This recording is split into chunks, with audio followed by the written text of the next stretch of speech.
Welcome to another episode of $4 Million Strategies. Today we're here with Rob Bier, author of Smooth Scaling. Today we're going to talk about how to have the most productive workforce. Rob, let's hear it. Thanks, Carl. Here's the truth. Having a productive workforce is hard for one very simple reason. Senior executives don't have a good way of measuring the productivity of their workforce. So imagine if we were talking about how to optimize sales, but we had no way to measure our sales. We wouldn't know what levers to pull. We wouldn't know how we're doing. We'd be flying blind. And the truth is that that's how many executives operate today when it comes to the productivity of their workforce. We're building some new AI tools that will enable them to measure it in a much more powerful way, but we can't talk about those today because they're not public yet. One good simple measure, which I think is important, especially for growth companies, is revenue per employee. That's a pretty rough, crude, but decent proxy of over time, are we growing revenues faster than we're growing our employee headcount? If that's happening, you're probably in good shape. Now, there may be very good reasons why that number could go down. You have to bring on a lot of product and engineering people to build all new revenue streams that won't launch for 12 months, but it's a rough proxy. So we don't have very good guidance mechanisms, but we still need to make sure that our workforce is productive. So how do we do that?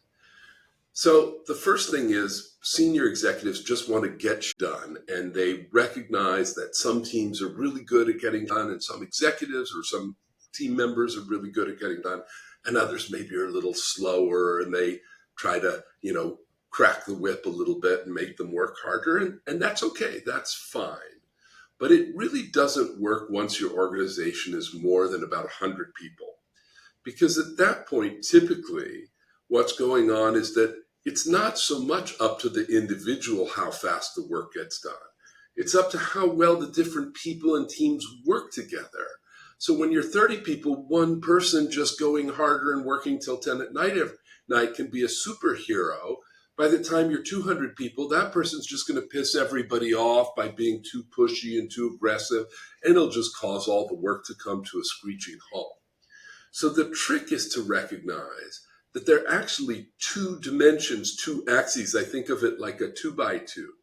One is, are people getting work done? And we can talk about what that means. But the other is, are they doing it in a way that is enabling the work to get done better tomorrow rather than today? So if I come in and I shout at you and I say, Carl, I need that tonight. You're lazy, you're no good, but you better get it to me tonight. That might get the work done today, but it won't help us get work done tomorrow, right? Because I'll be destroying our relationship and undermining trust.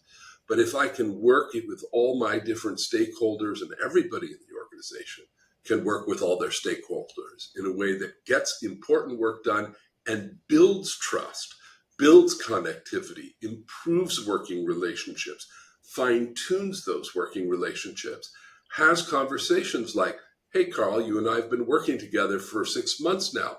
Let's talk about how we can work better together. Have you got any feedback for me? What could I learn? What could we do differently? By the way, I have a couple of thoughts for you.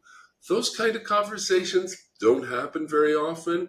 They're really, really, really crucial. I talk about them a lot in my book, Smooth Scaling, all the different types of conversations that you can have that help the organization both to get shit done, but to do it in a way that is truly sustainable and leads to better results tomorrow than we have today.